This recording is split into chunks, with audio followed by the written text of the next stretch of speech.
Assalamu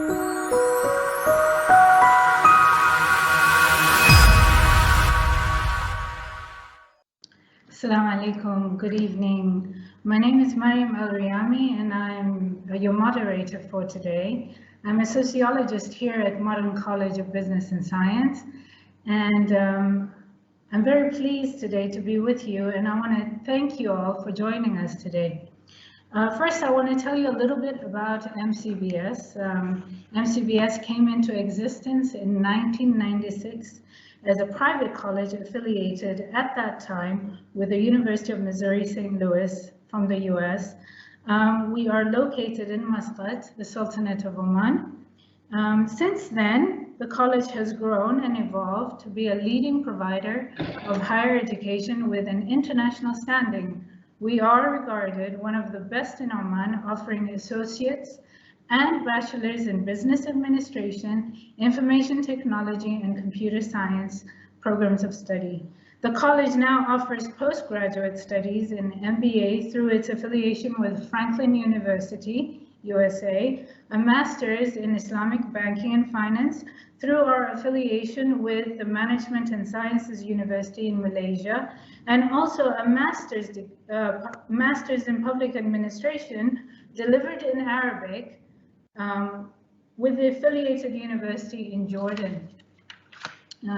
It's been 23 years since those early days, and it's been quite a journey. MCBS has evolved and is proud to be a leader in higher education in Oman. This evening, I'm very pleased to have the privilege to introduce to you Mr. Mike Robinson, who will be presenting today's webinar entitled Schedules, Slots, and Skulduggery, the Dark Science of Airport Coordination. Mr. Mike is a senior executive with a career in aviation sector that began 35 years ago with British Airways. He enjoyed several commercial roles before becoming general manager for Europe, the airline's second largest business unit. He was responsible for strategic programs such as salesforce restructuring, introducing the Airbus A320 service, and on-time performance gains.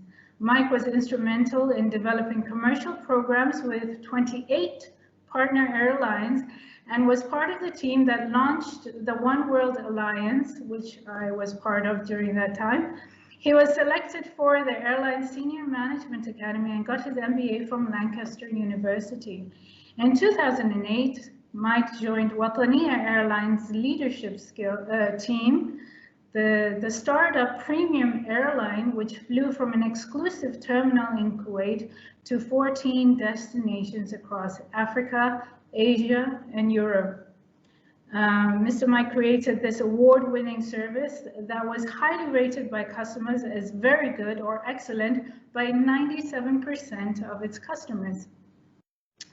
Mr. Mike was invited to lead IATA's global airline consultancy practice in 2010 and delivered high-quality, relevant solutions that added value to the industry's best-known brands. He completed 108 assignments in 6 continents and lectured at IATA's Training and Development Institute. In 2014, Mike launched his own professional advisory and interim management business, which has gained stature for good counsel, thoughtful leadership, and problem solving. His clients include Arup, the Royal Air Force, KPMG, Leeward Islands Air Transport, London South End Airport, Starboard Airlines, Air Coordination Limited, AviaDev Europe, Odessa Airport, and Cardiff Airport. Mike is trusted and valued as a visiting professor or lecturer who is regular at several universities, including Cranfield University, Hong Kong Polytechnic University, London Metropolitan University, Royal Holloway College, University of London, Toulouse Business School, and University College Birmingham. We're very pleased to have you with us today at Modern College. You can add that to the list, I hope. In his spare time, Mr. Mike is an author and a noted military historian. Before I pass the mic over to our speaker, I wanted to remind you and explain to you how you can communicate during the webinar. If you have any questions, please type your questions in the Q&A box, and we'll get to them, I promise. We'll get to them towards the end of the presentation, where there will be more than enough time to take on all your questions. At this point in time, I'd like to pass it over to Mr. Mike Robinson. Please take it away. Thank you very much for your introduction, Miss Mariam, and salam alaikum. It's both a pleasure and an honour to be invited to talk to your faculty, your students and guests today, and my thanks to Dr. Hisham Magd for the opportunity. As you might be able to tell from my accent, I'm British, and I'm talking to you this evening, from my home in England, which is some 85 miles west of London. Now, this year marks my 35th year in the fascinating world of aviation, and during that time I have had the opportunity to work for or with some hundreds of the world's airlines, airports and related organisations. In fact, in that time I visited some 214 airports in 97 countries on 6 continents, including the one that I hope you can see on the screen just now. This is the queue on taxiway November for the threshold of runway 27 at Mumbai Airport in the wonderful country of India. As Miss Mariam said, I started my career at British Airways as a reservations agent, and the photograph you can see on the top left of this slide was taken on my first day in the industry in 1985, and it features 2 airlines that no longer exist. In the foreground, obviously, you have Pan American, and in the background, Swiss Air. But also you might just be able to see on the left-hand side the tail fin of Alitalia, which is still around today, but has been bankrupt for as many times as I can remember. So in BA, I progressed through sales, pricing, revenue management, operations planning. I became a general manager for 8 countries in Central Europe, and then I returned to the UK and became involved in lots of interesting projects, but mainly coalescing around BA's franchises, alliance and joint ventures. And as Miss Mariam said, I was instrumental in the creation of the Oneworld Airline Alliance in 1999. But I've since enjoyed a great independent career as a professional advisor, beginning with IATA's airline consulting practice. But after 4 years in Geneva, I returned to the UK, and since then I've worked independently as a consultant and interim manager in the Caribbean, in Ghana, in Ukraine, amongst other places. And one of those assignments was with a company called Airport Coordination Limited, where I was the interim managing director, and that'll be the subject of today's talk. But being my own boss is great, because one of the things it allows me to do is to share a little bit of the experience I've gained over those years to people like yourselves, the next generation of aviation leaders. And I've been privileged to do this through teaching at places like Cranfield, the University of London, Toulouse Business School and other institutions. And I'm proud now to be associated with the Modern College of Business and Science in Oman. But talking about Oman, before we get into business, let me share with you my history with Oman. It's great to be back in Oman, even if it's just virtually. This is my 10th visit. During my first visit, the year that MBCS was founded, I was part of a British Airways crew that took part in this boat race on the left-hand side of the screen, off the beach at the Al Bustan Palace Hotel. We had a great time, and amazingly, we came second.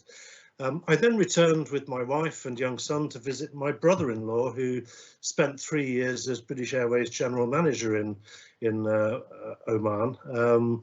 So I have a good background. I've also been privileged to work in Oman during my time at IATA, I led a series of ground handling assignments for Don Hunter at Oman Air between 2010 and 2012, and it was during my last visit that I had the privilege of being introduced to His Majesty the late Sultan Qaboos bin Said, a great moderniser and friend of the United Kingdom. Now, interestingly, the last time I departed from Muscat International Airport, it served 6.5 million people and handled 74,000 aircraft movements. Work on runway 0826 was still 2 years away from completion. And since then, this runway has become operational, and in March 2018, OAMC opened the first phase of a new 48 million passenger terminal building. And it's pleasing to see that in 2019, the number of flights to Muscat has increased 4.5 times, the number of passengers using the airport almost 2.5 times compared to when I was last there. But this presentation isn't about far-sighted governments and airports like Oman and OAMC, which plan and build for growth. It's about what happens to those who don't or can't. So this afternoon, we'll have about 50 minutes to talk about the murky world of airport coordination, and we'll talk a little bit about what it is, why we need it, the principles and practices and processes involved, and I'll also share with you some of my observations about the future. Feel free to ask questions through the tools that you have here. If there's something you don't understand, I'll be happy to try and explain it at the end. And copies of this slide deck and my notes will be available from Dr. Magd after the webinar. But before we go any further, let's agree a definition of the word slot. What do we mean when we're talking about airline or airport slots? Well, we might find a clue in the document you can see on the screen there. These are the worldwide airport slot guidelines. They've been published by the International Air Transport Association, IATA, every year since 1974.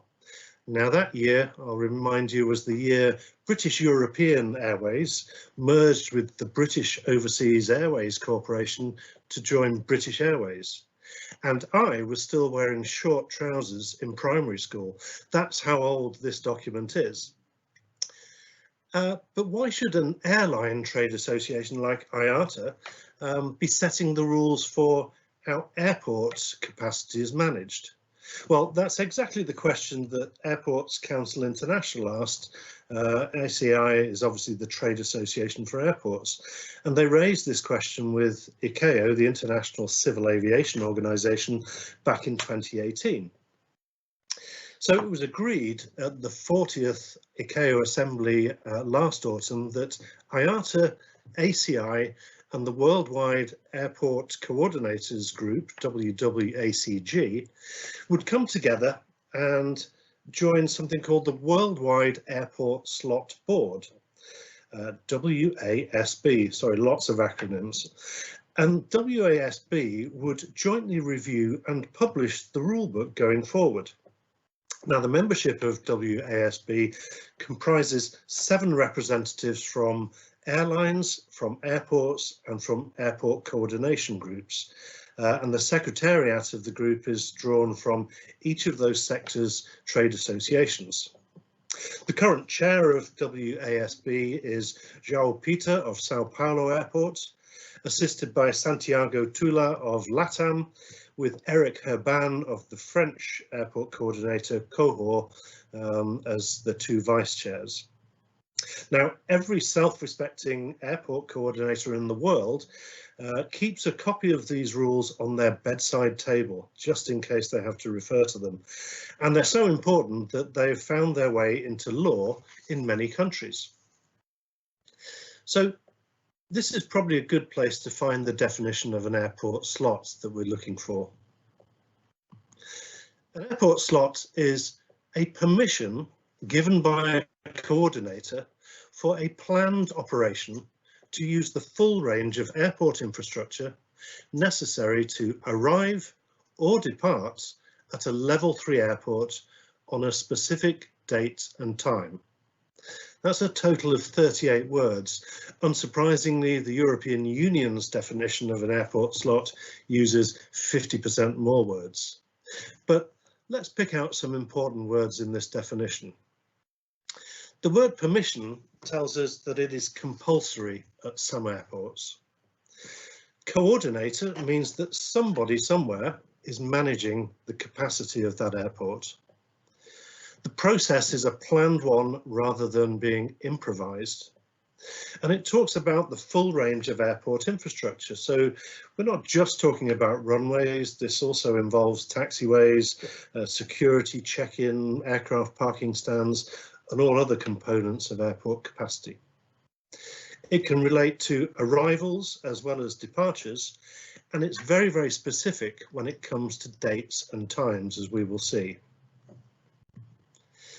So, to a question that I'm often asked, what is the point of airport coordination?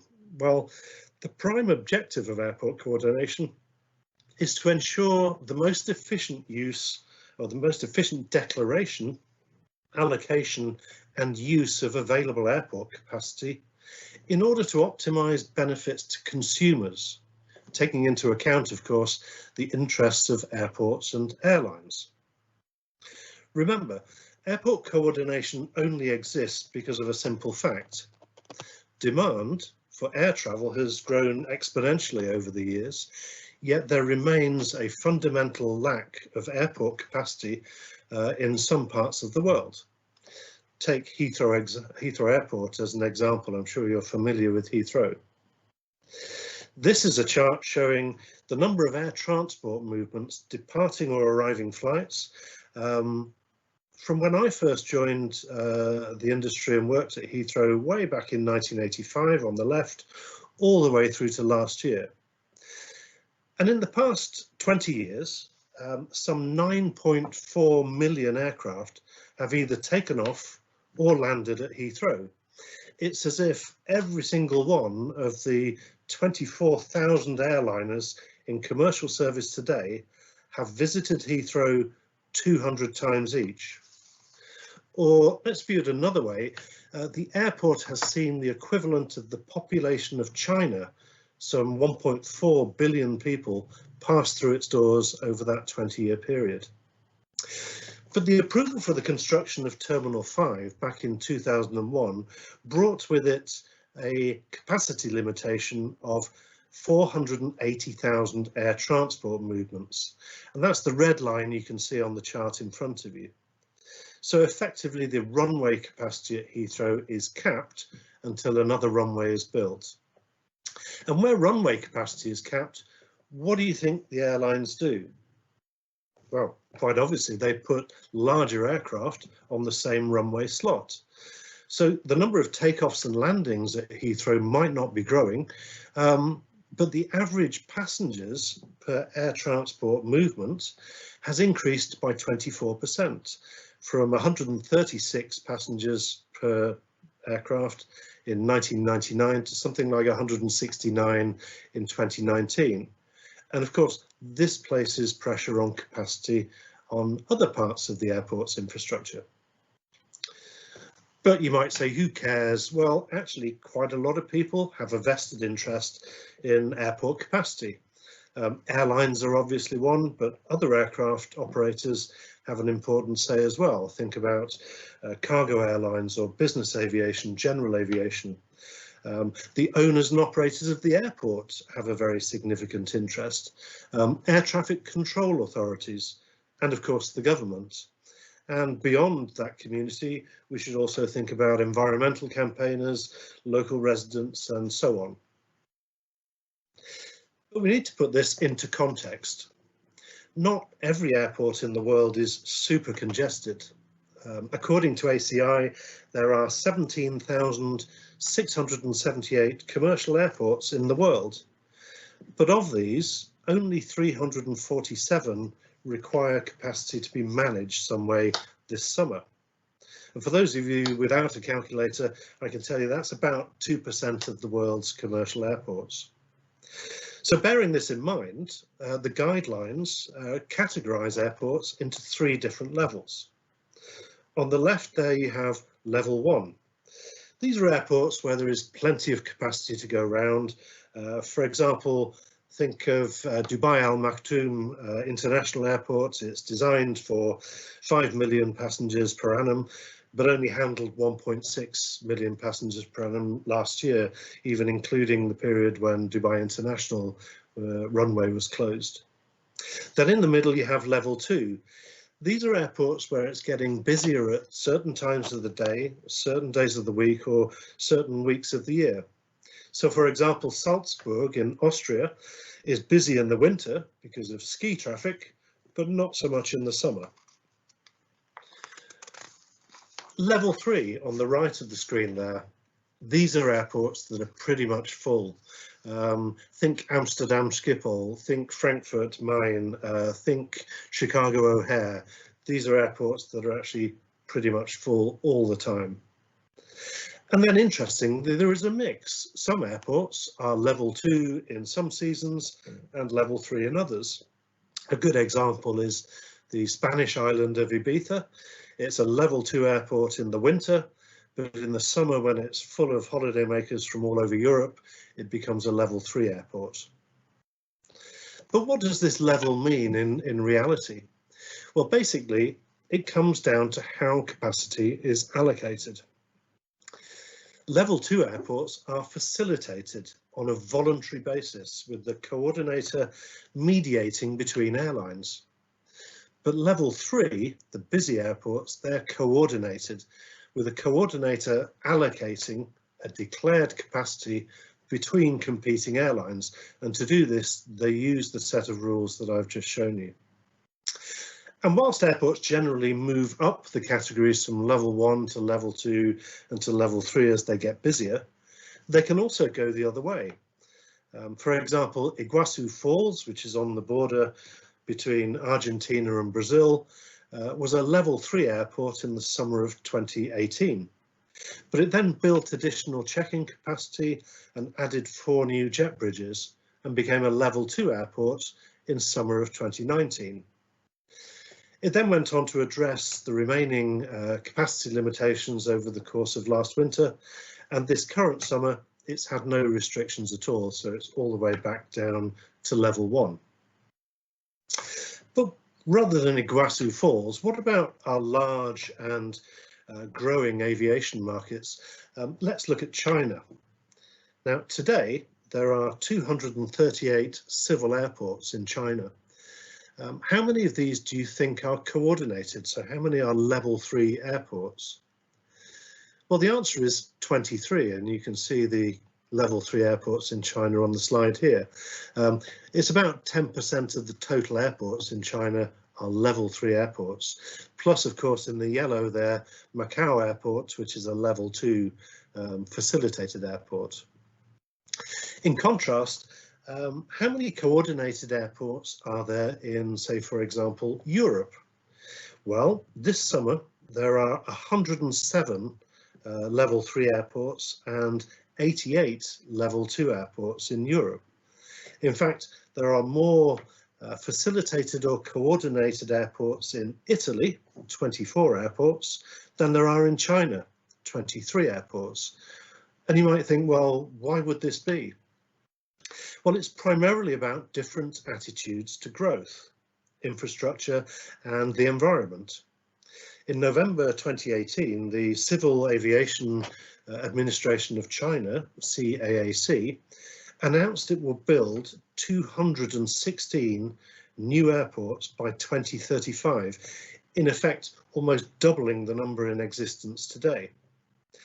And they argued that at this point, the Chinese aviation market would have overtaken the United States and would account for about a quarter of the world's air traffic. It also predicted that passenger volumes would increase from 552 million per annum in 2018 to something like 720 million per annum by the end of this year. Obviously, that may not be the case now. But the thing about China is it is not afraid to build capacity to sustain that growth. But that's thousands of miles away. What about something a little bit closer to home?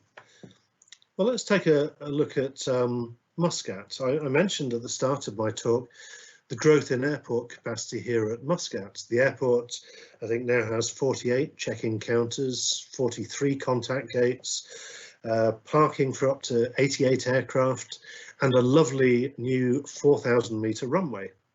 No problem with capacity, you might think, in Muscat. But actually, Muscat is a level 2 airport and needs facilitation to match demand to capacity. So why is that? Well, simply put, the airport's runway is getting busier at peak times, as you can see in this chart, which shows movements, aircraft movements by hour of the day. So the dark green column on your chart there are takeoffs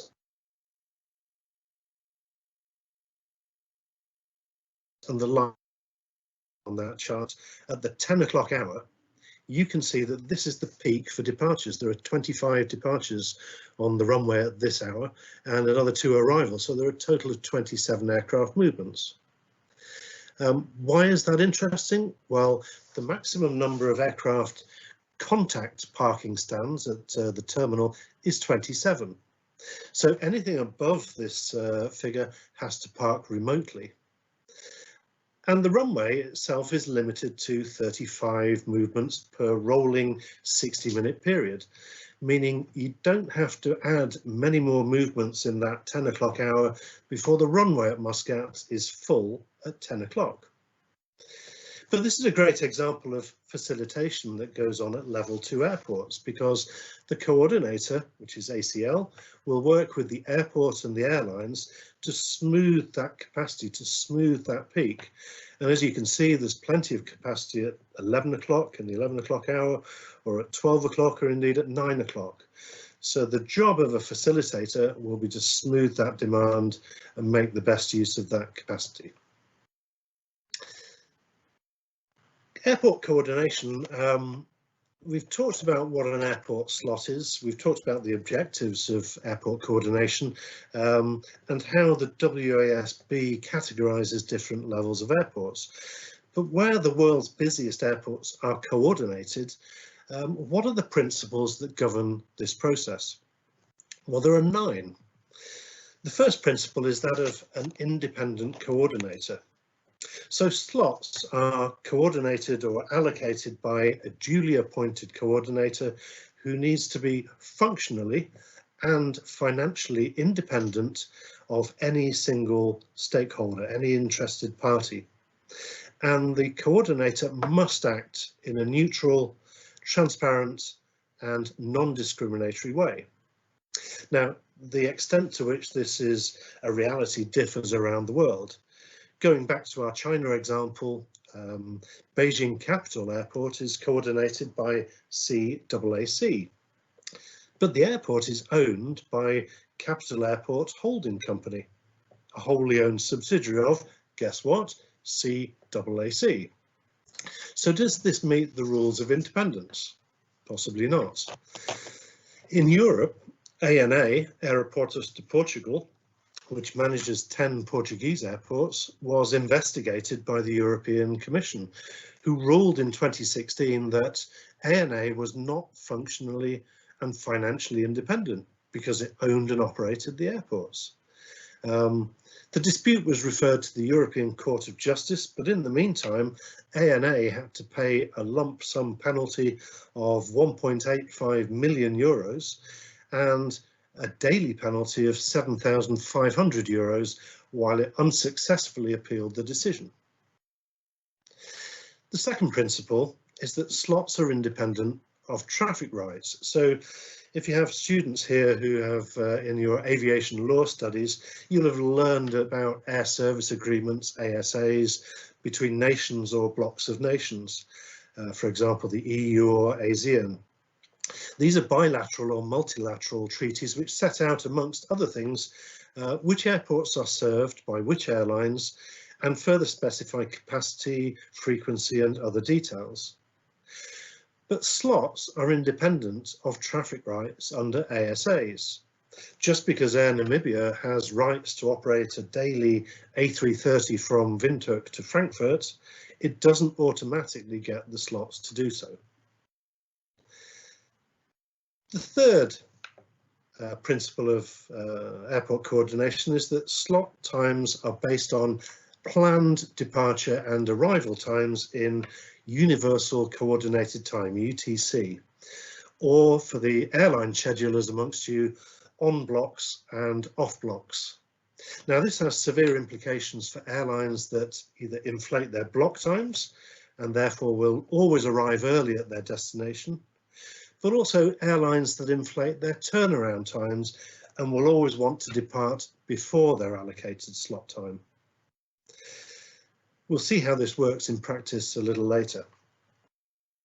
Principle number 4 is that airlines may not operate unless a slot has been allocated. Now, you'd be amazed how many airlines try this on. For example, when President Trump arrived at Stansted Airport in London on Air Force One on the 12th of July 2018 for a state visit, we at Airport Coordination had to point out that he had no arrival and no departure slot. Needless to say, we let him off without a penalty. Principle number 5, slot trading. Well, slots, airlines can share, trade or swap slots, but under certain conditions, and certain conditions apply from place to place. So airlines in commercial partnerships or alliances often exchange slots in this way, either permanently or temporarily, with or without money changing hands. For example, at Heathrow, Iberia Express and British Airways agreed that Iberia Express could operate code share services between Terminal 5 at Heathrow and Madrid Airport using British Airways slots. But ACL ruled that the code share agreement was between British Airways and Iberia, the parent company of Iberia Express, and therefore we refused the slot share. Iberia Express and BA had to then conclude their own code share agreements, and we subsequently granted permission. Now, commercial trading in slots is, as you might think, big business, with slots changing hands for increasingly large amounts of money. And they're always traded in pairs. For example, it makes sense, you need an arrival as well as a departure slot for them to be of any use. Now, between 1998 and 2013, some 55 pairs of slots at Heathrow changed hands for an estimated $680 million. That's about $12.4 million a slot pair. British Airways acquired 36 of those slots, or those pairs of slots, for something like $210 million. So they paid just under $6 million per pair of slots. In recent years, these values have become ever more inflated. In 2015, American Airlines paid SAS Scandinavian Airlines $60 million for a single pair of slots at Heathrow. But a year later, in 2016, your very own Oman Air bought a prime pair of slots from Air France KLM, and they paid $75 million for 2 slots at Heathrow. That remains the record to date. Slots must not be operated at significantly different times or in a significantly different way. So what we're talking about here is off-slot performance. When we say a significantly different time, this obviously has implications for airlines with poor punctuality. If they're always early or late, they will break the rules. But also, airlines cannot operate in a significantly different way, and we'll look at that a little bit later on. Principle number 7 is that the one of slot series. So a minimum of 5 slots at the same time on the same day of the week over a regular period constitute what we call a series in slot planning. Now, in reality, airlines request series of slots that last much, much longer, potentially for the same time and day of week for the entire season. So, for example, British Airways until recently had BA175. It's 11 o'clock departure from Heathrow to New York. It's been the same flight number at the same time for as long as I can remember. That's a year-round series of 365 departure slots. We then come to Principle 8, which you may have heard of. This is the notion of historic slots or grandfather rights. So once an airline has been allocated slots by a coordinator, it gets to keep each of those slot series on the basis of what's called historic precedence. That is, as long as it operates at least 80% of those slots, it gets to keep those slots for the next equivalent season.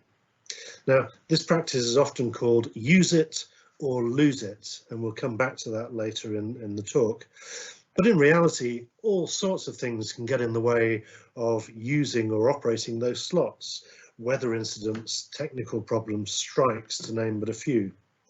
But that, coordinators will argue, is what the 20% in the 80% use it or lose it is intended to address. And the final principle is that historic slots cannot be taken off an airline once they've been granted, except for intentional misuse. So how might you think does this work in practice? Well, for the airline experts amongst you, you will know that the industry operates in seasons. So we have the summer season and the winter season. We are just coming to the end of the summer 2020 season, the schedule for which runs from for 30 weeks from the last Sunday in March 2020, this year it was the 29th of March, to the last Saturday in October, which this year falls on the 24th. Beyond that, we move into the winter 2020-21 season, which runs for 22 weeks from the last Sunday in October, the 25th, to the last Saturday in March next year, which is the 27th. So let's follow the coordination process for that summer season that we're now in. We'll start at the top of the cycle there, historic determination. Well, throughout the last equivalent period, i.e. summer last year, the coordinator compares the actual flights an airline operates with the planned slots that it was allocated. And it applies that 80-20 rule to determine what historic rights or what historic slots the airline retains the rights for. And this is something known as the Schedule Historics Listing, the SHL, that each airline will have for the summer 2020 season. Now, each airline received this information by the 9th of December last year. And once they received that, they had to acknowledge receipt, they had to review the slots that they've been allocated and resolve any differences or disputes with the coordinator before what's called the agreed historic deadline, which last year fell on the 26th of September. Now, at the same time as historic slots are being determined, the second step in the process that you can see, the coordination parameters and capacity declaration is being worked on. So each airport provides its coordinator with their coordination parameters and the resulting capacity declaration for the season. Now, these parameters might include things like runway limits, taxiway capacity, number of aircraft parking stands available, how many gates are available, the throughput of security, baggage handling limitations and other constraints. In effect, they're bottlenecks which limit the capacity of the airport at certain times. Now, they can take the form of absolute numbers. So we saw a capacity cap for the runway at Muscat of 35 movements per 60 minutes. Or they can be a rolling capacity. So, for example, check-in volumes at 10-minute intervals over a 60-minute period. Now, these coordination parameters are then communicated to the airlines along with a detailed analysis of the declared capacity and the actual usage for the previous equivalent season. And in the case of summer 2020, the deadline for doing this was the 26th of September 2019. We then moved to the next step in the process, the initial submission and coordination. So with the historic determination complete, the airlines had until the 3rd of October last year to make an initial submission for all the slots they intended to operate in the summer 2020 season, including their historic baseline, any changes to those historic slots, and any new slots they wanted to operate. Their submission also included guidance on how flexible their request was, along with information that would assist the coordination process or assist the coordinator in prioritising that airline's request. The ball is then left in the court of the coordinator, who has the use of sophisticated software to try and fit all of these requests from all of these airlines within the declared capacity of the airport in question. Now, priority is given to historic slots and changes to historic slots, but any remaining capacity, any spare capacity at the airport is allocated to something called the slot pool.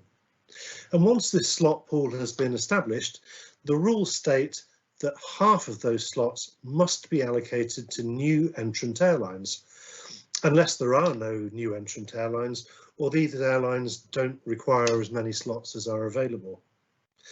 But when a coordinator is faced with equal priority requests, many other factors determine which airline's request wins out. So, for example, a request to extend an existing operation to a year-round basis usually trumps anything else. The longer an effective period of operation, the higher the priority received. The type of service, whether it's scheduled passenger, charter, cargo or whatever, and the market, domestic, regional, long haul, they're all considered as well. Allocations which benefit competition generally are favoured, and priority may be given to requests that overcome, for example, curfew constraints at other airports. The requirements of the travelling public are considered, as well as other users, for example, cargo shippers, freight forwarders, and these are met as far as possible. And the local rules approved by the airport's coordination committee are enforced as part of this process. Now, the coordinator and the airline then had about a week or 7 working days to talk about schedule improvements, new slots, changes to allocated slots, swaps and transfers, and importantly, any cancellations of unwanted slots. And interestingly, none of this is conducted face-to-face because it would otherwise compromise the jewel in the seasonal coordination crown, the IATA slot conference. So we're on to slot conference there at the 4 o'clock position on the cycle. Now, the summer slot conference, or SC145, is the 145th conference IATA have held. This is a further opportunity for airports and airlines to discuss slots and any schedule adjustments. For this summer, it was held in Brisbane between the 12th and 15th of November 2019. Think of it as speed dating between airlines and airport coordinators, surrounded by all manner of consultants, lobbyists and hangers-on. Now, having worked there, I know that IATA always puts on a sophisticated event. When I attended the IATA slot conference for winter 2018-19 in Vancouver, my ACL team alone comprised of a core team of 9 coordinators who collectively spent 145 hours in 580 meetings with airlines, just to coordinate, I think it was at the time around 40 airports that we managed. We then move on to the slot return deadline, or SRD. So the process continues long after the slot conference has finished and people have returned home, with offers and counter offers being made in an effort to accommodate all those outstanding requests and to clear the slot waitlist. But the horse trading has to finish sometime, and the deadline for returning any unwanted slots, the SRD, was the 15th of December 2019. If you hang on to your slots beyond that, the next deadline is the 31st of January 2020. That's known as the historic baseline deadline. Basically, any slot you have beyond that deadline is now subject to the 80% use it or lose it rule. But the process doesn't necessarily end there. We there have on the bottom right, the summer 2020 season starts. In this case, it started on the 29th of March 2020. And an example of the kinds of issues that we face in the season itself was the technical faults in 2018 with the new Rolls-Royce Trent 1000 engine, which powered the Dreamliners of British Airways, Norwegian and Virgin Atlantic. Now, faults with the engine meant that mandatory maintenance checks, the replacement of faulty parts and the use of replacement aircraft led to flight cancellations and shuffled schedules, a lot of disruption which played havoc with slots, especially with those historic rights. Now, the airlines argued that those historic rights and those slots should be preserved under the force majeure clause in the rules. But ACL argued that this was what the 20% is designed to accommodate, the use it or lose it. Needless to say, each side agreed to disagree, but the coordinator's decision, of course, is always final. We then get to slot monitoring in season. So in common with many similar bodies, ACL has a statutory duty under the UK's airport slot allocation regulations to ensure that airlines at level 3 airports use the slots granted to them appropriately. Now, the two greatest crimes where slots are concerned are operating significantly off slot. For example, arriving at 5 o'clock in the morning when your slot is for 7:30. And secondly, using the slot in a significantly different way. So, for example, if British Airways operated a 469-seater Airbus A320 instead of a 123-seater Airbus A319. You get my point. And coordinators use sophisticated technology to track actual versus planned slot usage, and they have the right to impose sanctions where necessary. In fact, ACL can fine airlines anything up to £20,000 per event under the UK's enforcement code. During 2020 alone, ACL to date has imposed fines of £165,000 on 7 airlines for over 83 infringements. And you're all thinking, well, who are the bad guys here? Who are the worst offenders? And I can share that with you because it's public knowledge. The worst offender was Ukraine International Airlines, which had 35 slot infringements at Gatwick and was fined £70,000. British Airways, my old company, was fined £38,000 for 38 infringements, and EasyJet at Gatwick had to cough up £35,000 for 5 infringements. So if you misbehave, you can be punished quite significantly. And then the final step in the phase is the end of season. So summer 2020 finishes. This season will come to an end in a couple of weeks' time on the 24th of October. But through real-time management of slot usage, the coordinator is not only constantly working with the airport and airlines to alleviate capacity constraints, it's also planning the baseline for summer 2021, which is now only 5 months away. But if this isn't exciting enough, I'd like to take you a few minutes of your time to highlight some of the future challenges faced by airport coordinators. The process itself hasn't materially changed for the last 40 plus years, but over the same period, if you think about it, the scale and the pace of change in our industry has been astonishing. Take technology. We were impressed when Pan American World Airways launched a 5,885-mile non-stop flight between New York JFK and Tokyo Haneda. We've now got Singapore Airlines flying an 8,295-mile non-stop service from Singapore to Newark, some 41% more distant. And this has been made possible by more powerful and fuel efficient engines combined with lighter composite airframes. Take regulation. In 2007, the European Union had or signed an open skies agreement with the United States, which replaced 29 separate bilateral air service agreements that we had before. I can fly from Bristol to Bordeaux on an Austrian registered aircraft of EasyJet, the biggest airline serving Italy from the UK is a low-cost Irish airline called Ryanair. And I can fly with a Norwegian airline from London to Buenos Aires in Argentina. So low cost has transformed our world.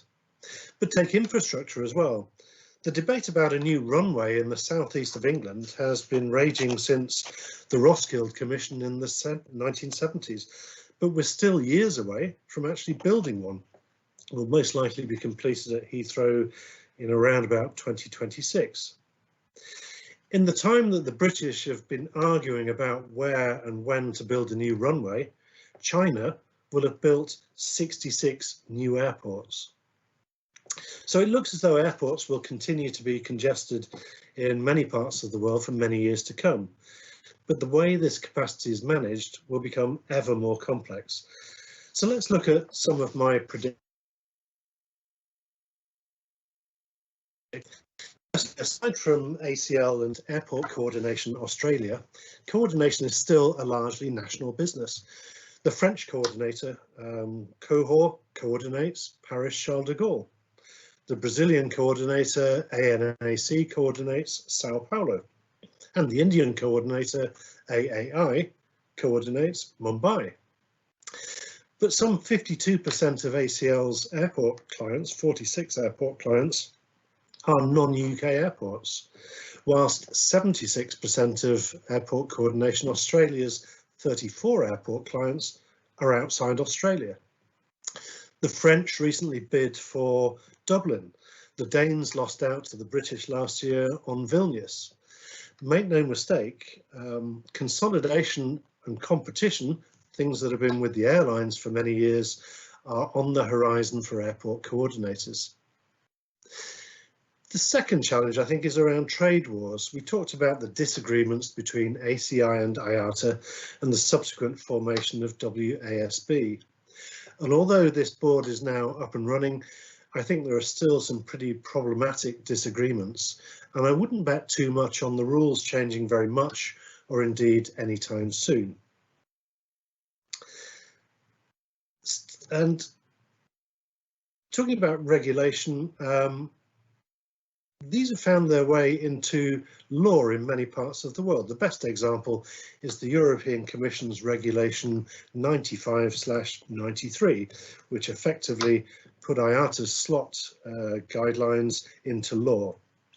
And despite some false starts at reform, most recently in 2011, civil servants in Brussels are still insisting on an overhaul of those rules. Watch this space. And of course, I couldn't, being British, not talk about Brexit. Talking about civil servants, Grant Shapps, the Secretary of State for Transport here in the UK, and his officials are delighted to have the chance through Brexit to shape rules of their own. And this opens up all manner of possibilities: slot auctions, new entrant rules, new capacity opening the door for airlines like EasyJet at places like Heathrow, for example. But given the distractions of COVID-19, many of these issues are on hold, and it's likely that for the time being, at least, the UK will continue to follow the European rules.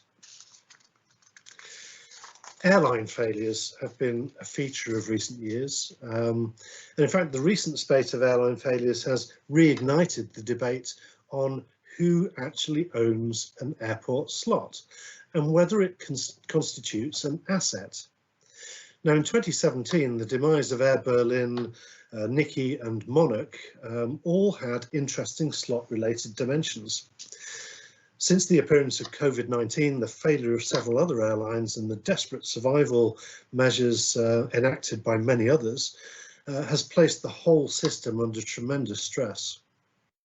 Because when airlines go into administration, their creditors look for assets to sell, and slots are increasingly viewed as assets. When Monarch failed in 2017, ACL returned all of Monarch's slots to the pool for redistribution to other airlines on the grounds that Monarch was no longer an air operator for the purposes of slot regulations. But this decision was overturned when Monarch's administrators successfully appealed to the High Court in London under licensing regulation.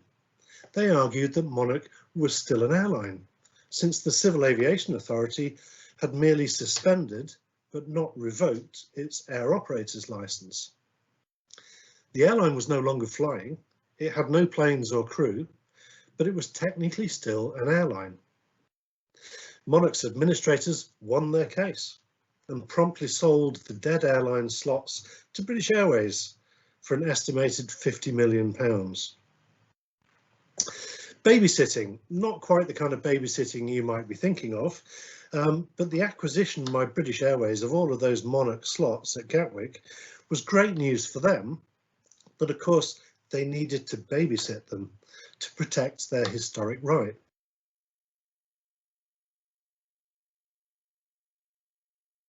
Those of you flying BA between Gatwick and places like Bordeaux or Venice in the summer of 2017 might have been surprised to find yourself on an aircraft operated, on a flight operated by a Privateer business jet with flatbed seats.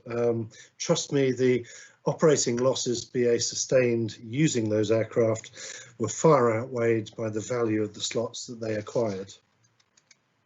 And talking of value, with slots changing hands for exorbitant amounts, an airline's slot portfolio is potentially now worth more than the airline itself. When BMI valued its Heathrow slot portfolio at £770 million in 2007, the net asset value of the airline itself was only £12 million. British Airways eventually acquired that business for £172 million in 2012. And despite being forced by the regulator to surrender 14 of the 56 pairs of slots, BA still netted 42 pairs of slots at just over £4 million a pair, a bargain when it comes to Heathrow slots. So it's no surprise when I hear that airlines are raising bank finance for aircraft acquisitions using their slot holdings as security. And finally, there's COVID-19. We're in an industry that regularly faces enormous challenges. The 1973 oil crisis, the Gulf War, 9/11, the volcanic ash cloud of 2010, and multiple economic downturns. COVID-19 is not the first pandemic to affect the industry, and it won't be the last, but its impact is enormous because we're in an industry that brings people together at a time when people need to be kept apart. The biggest impact has been the catastrophic effect on demand for air travel, leading to a cash flow crisis that airlines can only survive by axing flights, laying off people, parking up aircraft.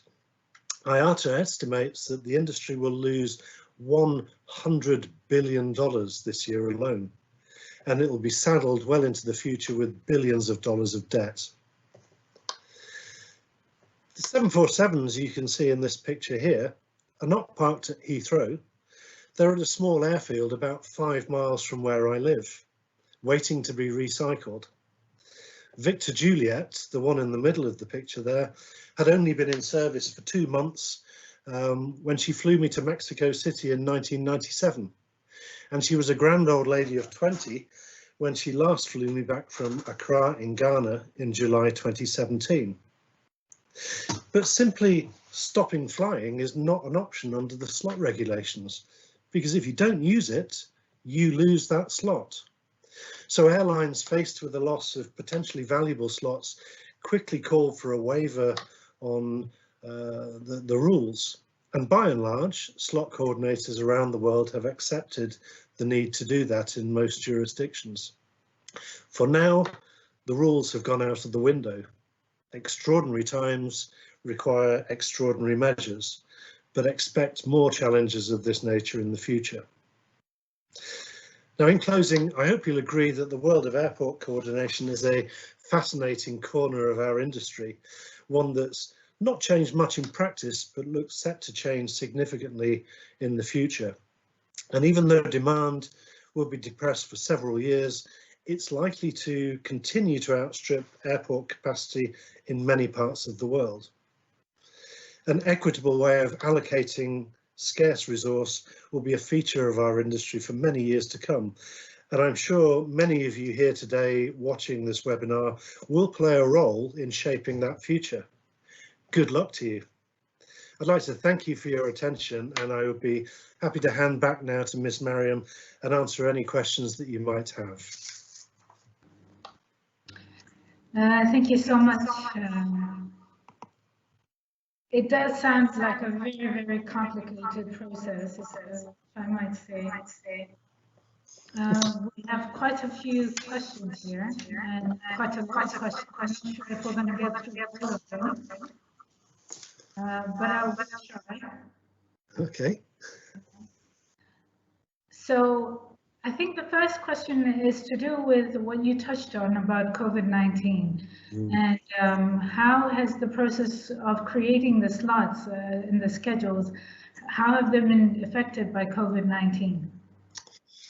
I think the biggest change has been in terms of historic determination during a period where airlines, for very good economic reasons, can't operate flights and can't use the slots they've been allocated. The single biggest change has been to waive that rule.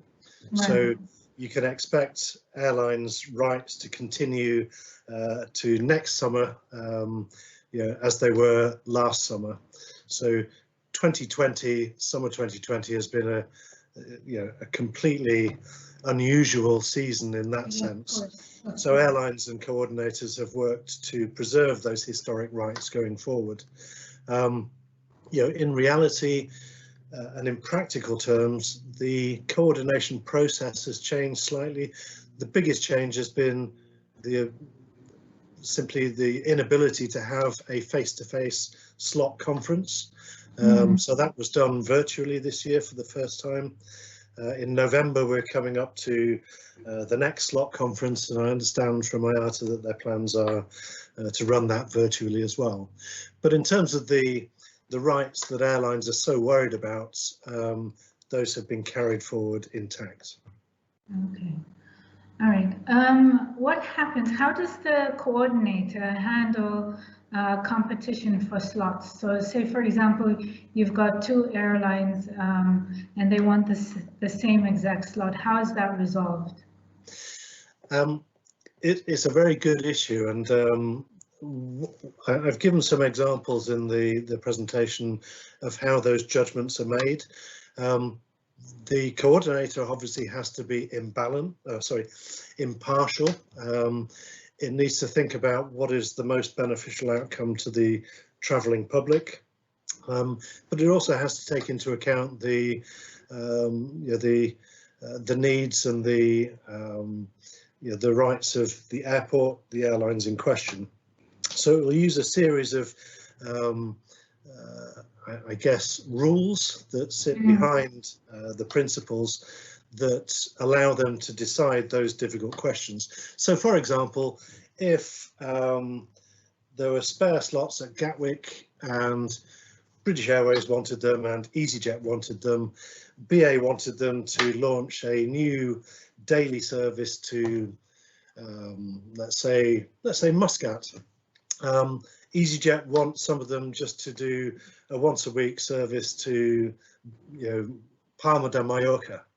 Well, the fact that the BA request is for a longer period, it would automatically be prioritised higher than the EasyJet request for a shorter period or a smaller number of slots. So that's kind of one example. But in some cases, it's a little bit like what we call the wisdom of Solomon. There are no easy answers in many cases. But the slot rules have worked pretty well over the last 40 years to to address those sorts of questions. I think the bigger question, Miss Mariam, is that at very, very busy airports where large airlines hold huge numbers of slots in their historic rights, it remains very difficult for new entrants to get a foothold in those markets. That might become the case at Heathrow, where new capacity is being built. Take another recent example, BA's decision to get rid of its operation at Gatwick has thrown lots of slots into the market. So if you want to compete to a London airport, go to Gatwick. There are plenty of available slots. Yeah. Well, I was kind of, when you were talking about how much people spend to get a slot, so I was wondering if it actually went to the highest bidder in certain circumstances. Yeah, in that sense, the airport doesn't get involved, the coordinator doesn't get involved. It's a straight commercial discussion between the airline that has the slot, the airline that wants it. So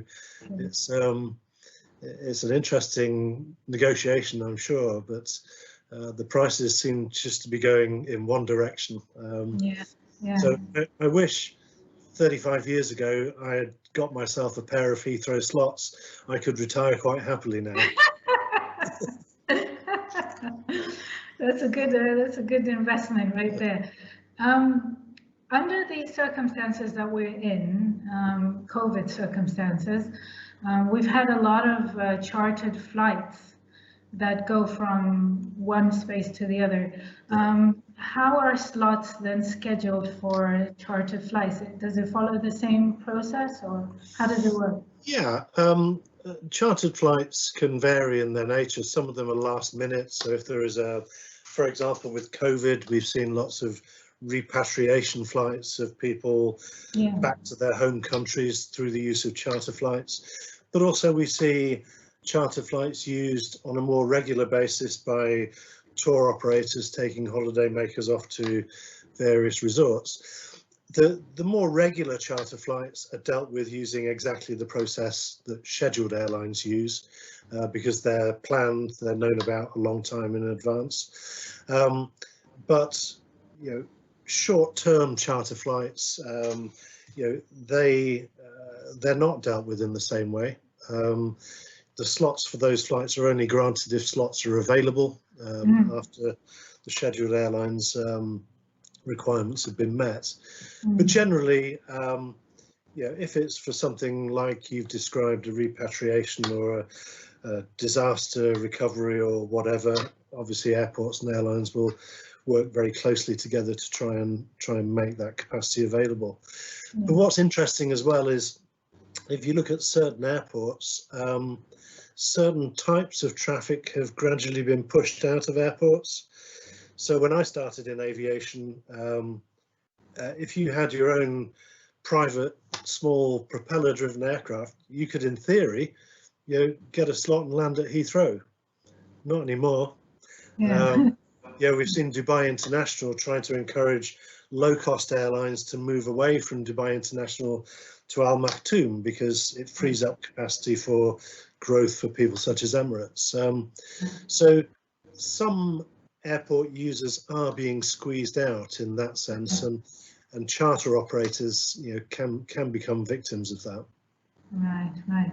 So you say that IATA meets yearly. How far in advance do airlines have to apply for the slots? I know you talked about the historic ones, but if I were to start my own airline, for example, which is not going to happen anytime soon, but say for example, how far in advance would I have to apply for a slot? Well, it works on a seasonal basis, Ms. Mariam. So if you wanted to apply for a slot for next summer, then the deadline has just actually passed. It would have been this week that slot request had to be sent into the coordinators. So roughly speaking, for a summer season that starts at the end of March, you have to apply for slots at the beginning of October. Oh, okay. Wow. That's So, quite early. yeah, Yeah. quite an early process. Another question over here is how influential is the slot coordinator? Do they determine the capacity of the airports? They don't determine the capacity of the airports, but they work very closely with the airport operator, and they use what's called an airport coordination committee. So usually at most level 3 airports, there will be a committee that has representatives from the airlines, the coordinator will be involved in it, and also the airport operator. And they will discuss issues like capacity, but ultimately the airport itself sets the parameters. The coordinator works with those parameters to allocate the slots. Okay. Right. Now, I have a question here. You talked about level 1, level 2, and level 3 types of coordinations. Okay, and so sure, airports are not coordinated in the same way, right? Does it depend on what level you're at? Yes, very much so. So the vast majority of the world's airports are not coordinated or facilitated in any way. There is plenty of capacity for people to use. Yeah. As airports get busier at certain times of the day or certain times of the year, they will use a voluntary process for allocating that capacity. So the coordinator works as a mediator between the airport and the airlines to try and make sure everybody is happy. It's only really when you get to level 3, where airports are very, very busy and capacity is very scarce, that we have to resort to the rules I showed you, and that then becomes a coordinated airport. Right. So yeah, the 3, and those coordinated airports, there's still a relatively small number of them around the world, but they're our biggest airports. You know, they're the Tokyos, the Hong Kongs, the Sao Paulos. You know, the bigger airports are where we have the capacity problems. Right, right. Thanks. This is a very technical question. So, what is I don't know. What is the relationship between ACL and the airport operators? ACL is what in the UK we call a company limited by guarantee. So in effect, it's a company, but it's a not-for-profit company. It is independent of any airport. It is owned by a number of UK airlines, each of whom have a seat on the board, along with some independent directors. But to be coordinator to the 40 plus airports it now represents, it has to be financially and functionally separate from any other organisation that has an interest. So, you know, it can't be an airport, for example, like Auckland in New Zealand, which ACL coordinates. Auckland Airport cannot have a financial stake in ACL. Right, because that compromises its independence. Right. Some people say, well, hang on, if you've got a company that's owned by airlines, don't they have some sort of you know, influence, some sort of stake, some sort of interest in the outcome? I have to say the company is extremely strict at preserving its impartiality. And if it isn't able to do that, then the European Union and in fact the UK Department of Transport have powers to remove it from coordinating airports. So it's interesting, and coordinators are structured in different ways in different parts of the world. But under the what were the IATA rules and are now the Worldwide Airport Slot Board rules, they have to be functionally and financially independent of airports. Right. We've got a few more questions, and let's see if we can fit them in. The first one is, how much does the slot coordination service cost the airport managing body and the airlines? That's a very, very good question. And I don't have the answer off the top of my head. It depends. It's again a commercially negotiated arrangement between a slot coordination company and an airport. It's I mean, interestingly, during the time I was at ACL, we bid for the rights to coordinate Vilnius Airport in Lithuania, and we competed against 3 or 4 other coordination businesses. We ended up offering to do it for less money than our colleagues in Denmark, the coordinator in Denmark, and we won the contract. But each individual relationship is a purely commercial arrangement between the airport and the coordinator. Right. Since you're speaking to, I hope anyway, our students are here representing. If you're speaking to students, what advice would you give them as going into the aviation industry? Well, there's some. I mean, when I was setting out on my own journey, trying to get a job, particularly at an airport or an airline, was very difficult. At the time, British Airways, you only got to join British Airways through one of 3 ways. It was either as a cadet pilot, as a cabin attendant trainee, or if you wanted to go into the commercial world, the only way in was through reservations, and I got in through that way.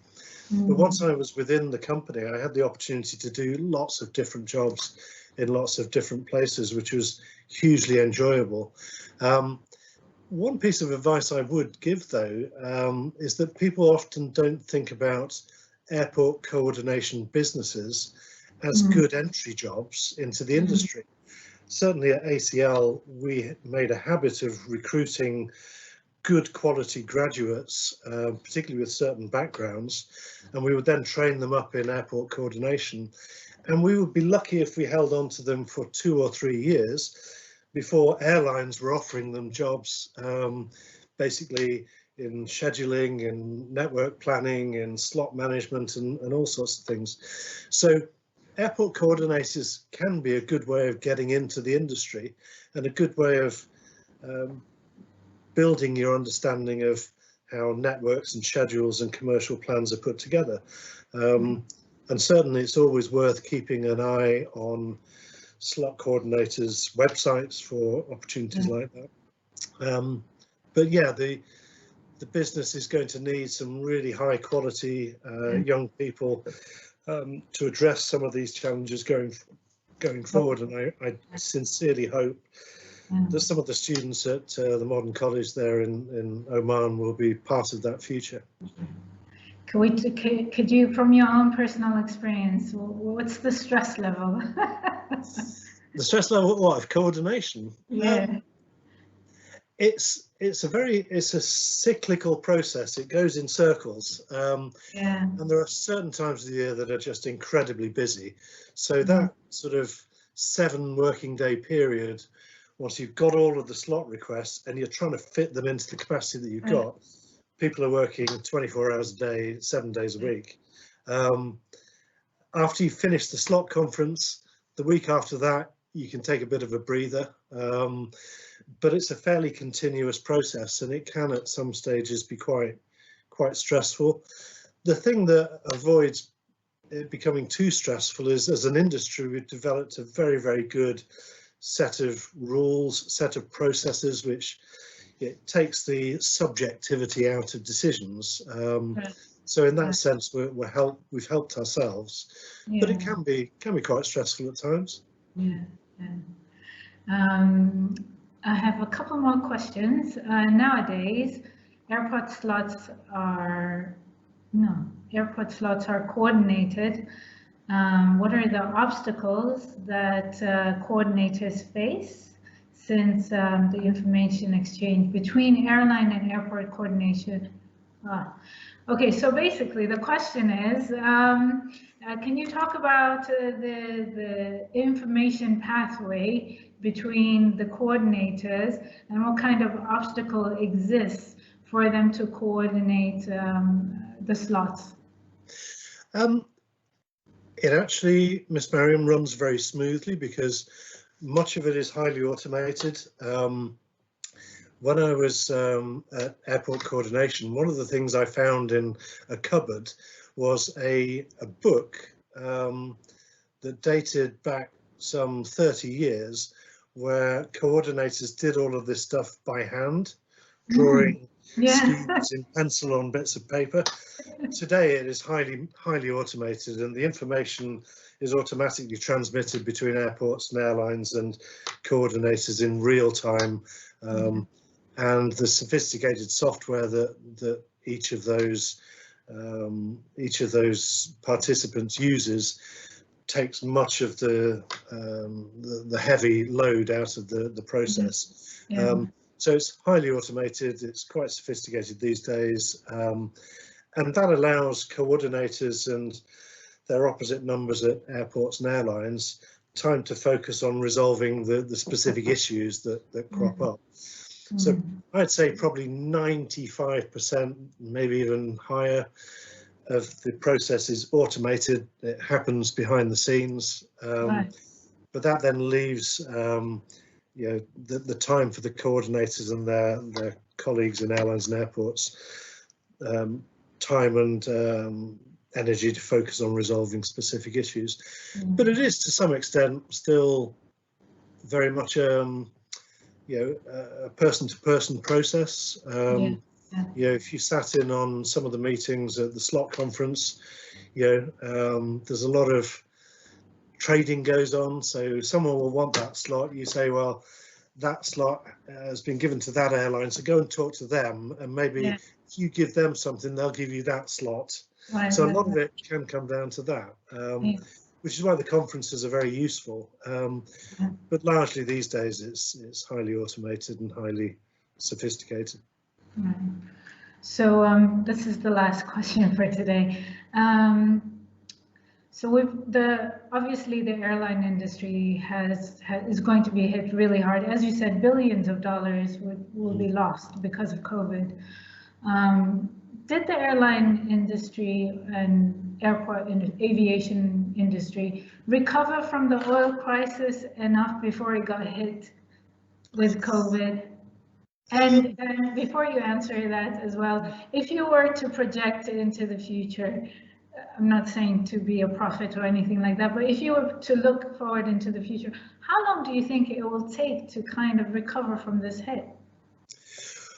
Ooh, that's an extremely good question, Ms. Miriam. I think if you look back over the history of aviation, which goes back just over 100 years now, and you track demand for air travel on a chart, you will then see the big dips in air travel where demand has decreased, and usually they're associated with fairly major events.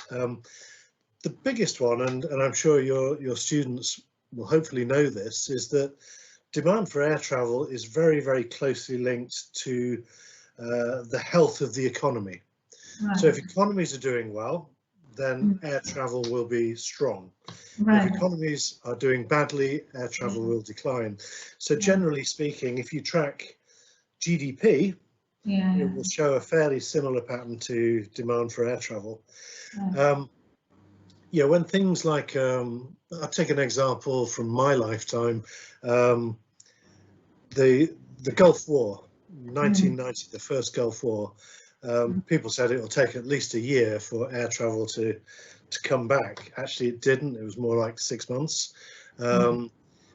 British Airways, where I was working at the time, we ran a campaign where for one day, we literally gave away all of our seats for free just to get people traveling again. That year, I became engaged to the lady who's now my wife. I was working in Boston at the time. She flew from London to be with me that weekend that I proposed. She flew on a 747 that had 3 people on it. Wow. So we've seen something similar this summer, and I think we've got an industry that is tremendously resilient. And over the course of its 100-year history, it has always recovered. The question I think we face, as you point out, is how long? And that depends on the market, on the part of the world where you're sat. I think we're already starting to see some positive signs in the big domestic markets in places like China or North America. I think international travel will be slower to come back. I think governments need to try and work more closely together to manage things like quarantines and travel bans and things, rather than the stop-start processes we've seen. I don't know, 2 years, 3 years, maybe 4 years. One thing that I do think will be interesting to watch is that some of our airlines and maybe some of our airports won't survive. The biggest airline in the UK, the biggest UK-owned airline is not British Airways or Virgin Atlantic, it's EasyJet.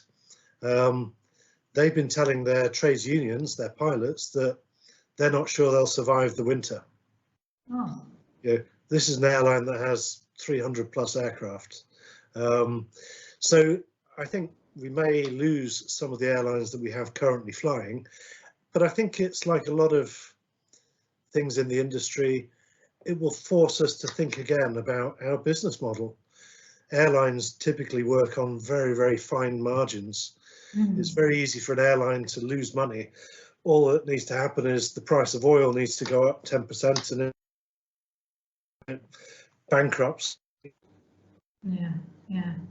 Challenges are sent to us as managers or leaders in the industry, and we've got to find ways of fixing them.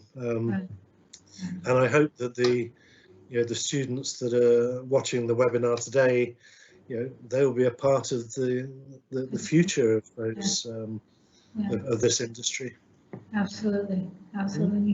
Thank you so much. I really appreciate you giving us your time. It's been a great pleasure. It's really, really interesting, and well, especially for a layperson like myself. Well, for a sociologist, you know an awful lot about the aviation business, so congratulations. Thank you so much. I want to tell you guys, those of you who are still with us, that we are going to have another webinar coming up next week on the 14th of October. That will be on Wednesday. Again, we're going to have Dr. Jeff Rose come with us, join us, and he's going to be talking to us about Oman in the time before time. He's coming to us from the National Geographic. He's an anthropologist, and we would like to invite you to join us again next week on Wednesday. Thank you so much. I want to thank Mr. Mike Robinson one more time, and thank the audience for joining us today. Thank you.